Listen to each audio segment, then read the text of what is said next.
Hello and welcome, rookie card collecting friends. Today's topic, we're going to be looking at, is Fanatics becoming a monopoly? You ready? Then let's do it.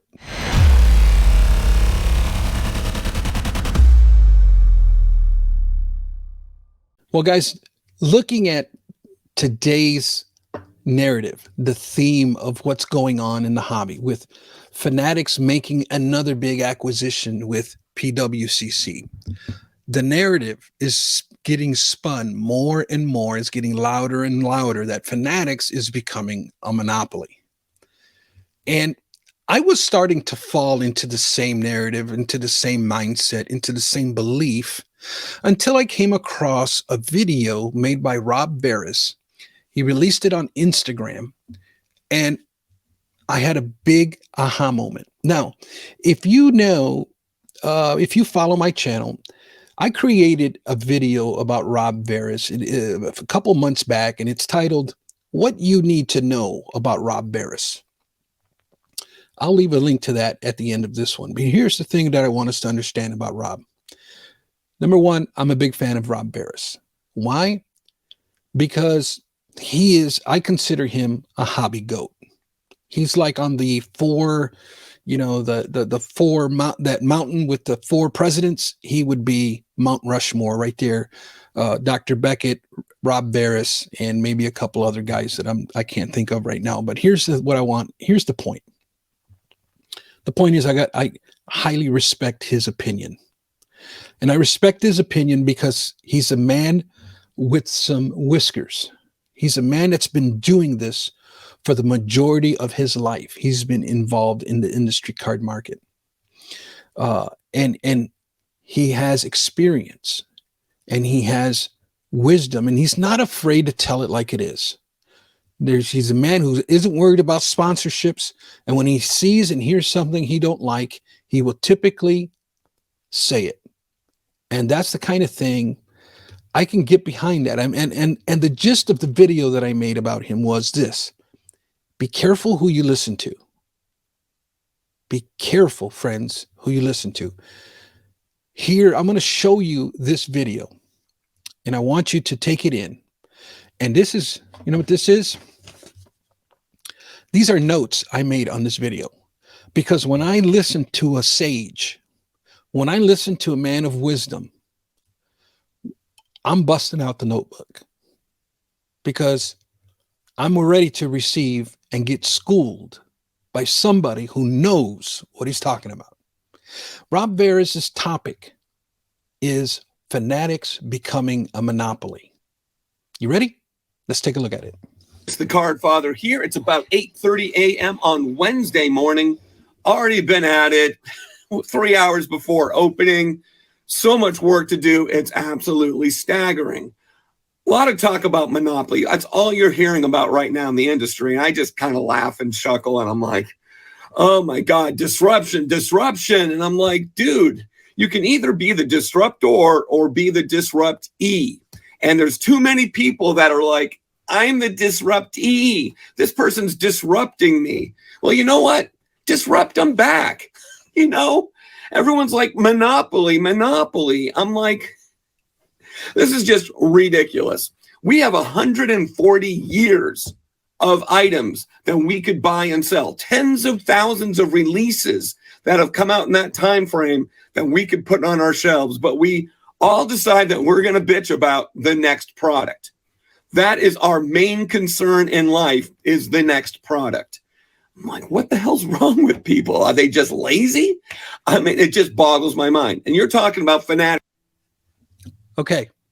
So point one that I wrote here is, all right, Fanatics is not becoming a monopoly because we have 140 years of items that we can buy and sell. Fanatics, friends, cannot control the 20 billion cards that have already been produced. Moving on. Fanatics coming in and wanting to get into every vertical in this industry as well. They should. They just bought the industry for 20 years. They have a very, very successful businessman at the helm. He's hired incredibly smart people. He's a businessman. This is a company that you look at an industry like this, it's ripe for disruption. I mean, it's been so mismanaged for years, it's not even funny. We can't even get any kind of marketing outside our own garden walls. Okay, very quickly, I want to, real quick, a disclaimer. Know your audience. He is talking to other industry leaders. He is talking to other card shop owners. So look at this through that lens. But I love the concept here. Fanatics is not taking over as a monopoly because they have the right to buy whatever they want. So long as they do it legally and they have the money for it, they can buy out other companies. That's what happens when there's a big takeover. There's mergers that happen. And that's all part of it, right? And his point here about the hobby being ripe for this type of situation because it's been so mismanaged for so long. How true is that statement? This market needs a leader per se. And that's, my goodness. Let's move on. Let's continue listening. This company's come in the last 4 years and given us the kind of marketing power that we haven't seen in decades. I mean, you saw Michael Rubin whip out his iPhone and made a little girl's day and then some, just a random interaction. That's what's coming in to disrupt our industry. And to give you on a much smaller scale, what am I trying to do? No one's telling anyone it's a monopoly or Rob's a disruptor, but it's my goal that whatever vertical I get into, I want to be the very best at it possible. And hopefully by getting into that vertical and doing what I'm doing, it causes the competition to get better. Case in point, retail store. Come in here, guns a-blazing. I'm going to make this the best retail store in the country from scratch. And we feel that we did that. And along the way, we gave out a lot of information. We have a lot of ideas sitting on every single shelf in this place. And you know what? I actually back it up by telling you exactly how I did it. I'm trying to disrupt what a hobby shop should look like. And I think that we succeeded only because I see so many people wanting to do the exact same things that I'm doing. So in essence, they're getting into the auction space. They're going to be doing things never even thought of before. They're going to be able to market that auction marketplace in ways that no one's ever seen it before, getting more eyeballs into that space, which is critical, and causing their competition to have to up their games. We feel that we've done that in the retail store space, not looking to pat myself on the back. I just think that they're facts from everything that we do, whether it's online. We were the first to really take advantage of online databases using Beckett's Marketplace, expanding it to eBay. And a lot of people were disorganized. We were able to sit there and say, hey, look, this is how you do it. Boom, people start using databases. We discovered the scanners, showed people how we can scan in mass. People followed. It's a good thing to have a leader in a category that will bring everybody along for the ride. Card shows, never done a card show, never thought about doing a card show. Align myself with the right people. Third card show, we're doing 200,000 square feet in Anaheim. Disrupting. That's what I consider myself, is looking at the status quo and going, I don't know if that's good enough. Let's put all of our energy and thought process behind this and sit there and say, this part could be better. And hopefully, if I'm driving that change, others in that vertical can take a look at it and go, that's a pretty good idea. Or look, he's taken my market share. Maybe I need to be better. And with the online just content space, I don't think anybody's doing what I'm doing. I don't think anybody's got that transparency. I don't think that anybody has any content that looks anything like mine. I haven't seen it anyways, where I can sit there and show you everything we just bought. We can show you the prices. We can show you exactly where it's going. And you can come in and find it exactly where it's supposed to be. Creating a stickiness with our customers where people have been replicating that as well. And that doesn't have anything to do with our YouTube channel and our plans with all of that. Michael Rubin has been doing this his whole life. He's been getting into spaces, figuring out the inefficiencies, bringing his talent and the people along with him that are very bright and making that space better. Last time I'm going to stop it. But here's basically the next point that I want to make. Fanatics is not becoming a monopoly. Fanatics is figuring out inefficiencies. And this hobby, as we all know very well, is full of inefficiencies. Let's move on. I'm just going to let the rest of the video play out. I'm not going to stop it anymore, I promise. Here we go. They're disruptors, and disruptors are good because they come in, and if they're successful disrupting it, it's going to raise everybody's game around them. It's going to put a lot more eyeballs onto this category. I say it all the time. Fanatics coming in is the best thing that could happen to this industry. Why?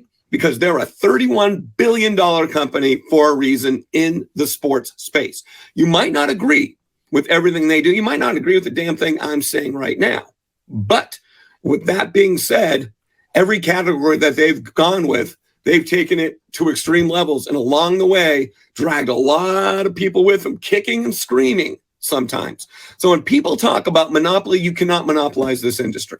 It is one of the only industries that you can't come in and monopolize. And they know that.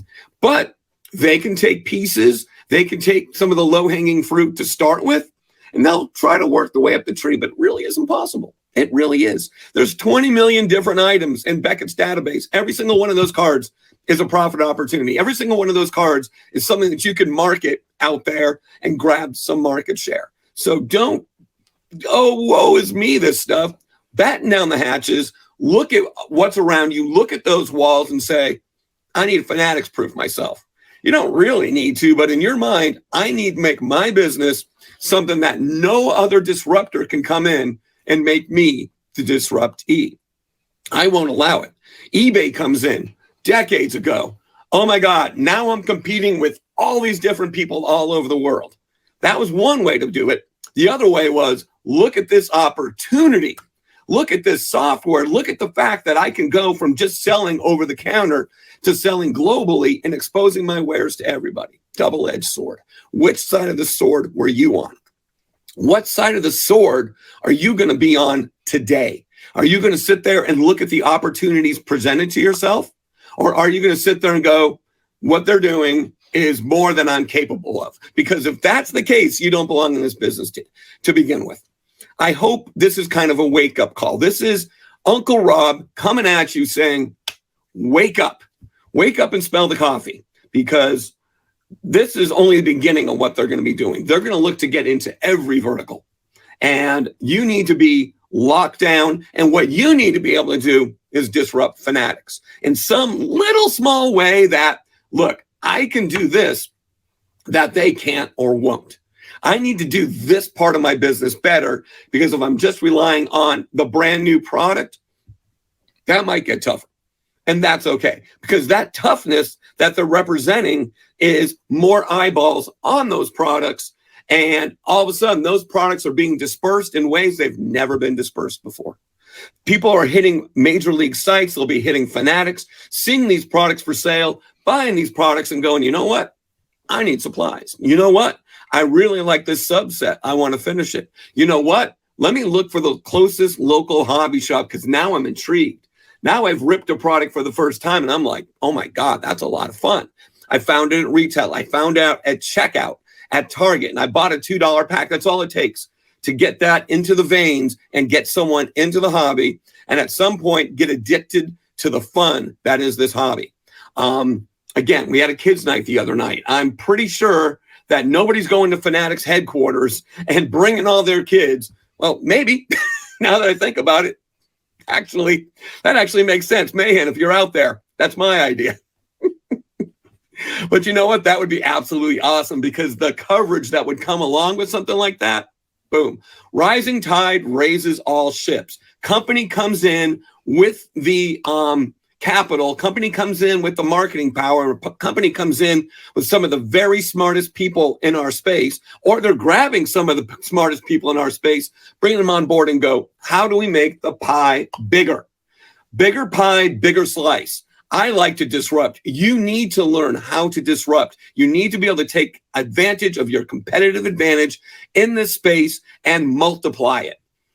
I'm not trying to scare you. I'm trying to motivate you. Take what they're doing as an example and build upon those types of things yourself. Card Father, out. Wow. Truth bombs dropped here, folks. Truth bombs. I was falling in the narrative that it's becoming a monopoly. But when I put myself around smart people, when I put myself in front of a different perspective, when I stopped focusing on the negative, the possibilities broadened. This video changed my perspective. And this is how come I say, be careful who you listen to, right? I can tell you from personal experience that I was in management, but there was a big takeover. People from the outside came in and took over our railroad, my railroad. And being in mid-level management, they came in and they did their observations. They checked things out and they had their own way of doing things. But you know what I did was they wanted to come in and change the way I was running it. And I was like, hey, now wait a minute here. You know, in my head, I'm going, you just got here. I've been here for 20 some years. I've seen this thing evolve. You're not going to come in here and tell me what I need to do and how to, you want to flip this organization upside down when you don't even know what's going on. You have no experience at it. What do you think you're doing? Well, you know what I think they're doing? I think they're doing what they have the right to do. And I had to learn that the hard way. So I was resistant to their immediate drastic changes. I was vocal about it. And that got me demoted. Called me in one morning. Victor, we appreciate everything you've done, but this company is now going in a different direction, and we feel that you're not a part of that. And what we're wanting to do is allow you the opportunity to exercise your seniority back into the craft. Now, I didn't have a voice. I didn't have I didn't have an opportunity to say, I don't agree with that. That didn't matter. What I agreed with or didn't agree with didn't matter. Why? Because they had the authority. They had the right to do what they did. And so they gave me option, either see yourself out or take a demotion and go back to the ground. And in hindsight, sometimes I have a lot of regret about that. Sometimes it's more like, what if I would have had a better attitude about it? What if I would have embraced the new way of doing things? Because ultimately, they have the authority, and I didn't want to come under that. And so then I had to exercise my rights elsewhere. And so the point is, be open to this question. Is it possible that Fanatics can give us collectors, the hobbyist, more opportunity, a new opportunity, a different way of collecting that could possibly be better? I know it's hard to think that way because our natural mind, we typically want to, it's just negative, right? We want to, this is what I see, this is what I know, it's no. But I'm telling you from experience let's just wait this thing out. Let's just perhaps be open-minded enough for just a moment and ask ourselves, is it possible that Fanatics can make my collecting experience better? Let's let time tell. Thanks for hearing me out. I know it's an unpopular opinion. Listen, I know I was falling into the same trap. And not that, until I heard this video, it just challenged my way of thinking. And so leave me a comment down below. What do you think? I know I'm asking a lot, but here's the question I'd like for you to answer in the comments. Is it possible that Fanatics can make my collecting experience better? Until next time, I'll catch you on the next one.